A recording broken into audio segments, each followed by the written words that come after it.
నమస్కారం ఘంటారావానికి స్వాగతం. ముందుగా ప్రధాన అంశాలు. డ్రగ్స్ కేసులో కొనసాగుతున్న సుబ్బరాజు విచారణ 6 గంటలుగా ప్రశ్నిస్తున్న సెట్ అధికారులు.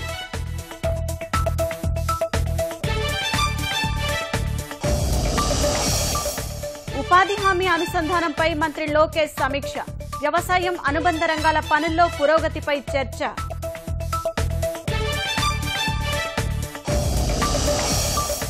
వస్తువులపై జీఎస్టీ ప్రకారమే ధర ముద్రించాలి.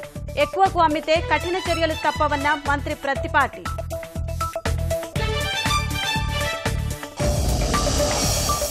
విపత్తుల నిర్వహణ సంస్థ పరిశోధనలో విద్యార్థుల భాగస్వామ్యం. అవగాహన కల్పించేందుకు వీడియో కాన్ఫరెన్స్ విభాగం ప్రారంభం. వినియోగదారులకు జియో సంచలన ఆఫర్లు. సెప్టెంబర్ నుంచి అందుబాటులో 4G ఫోన్, ఉచిత కాల్స్.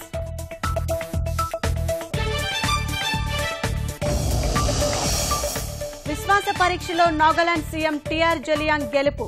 59 మంది ఎమ్మెల్యేలో 47 మంది మద్దతు.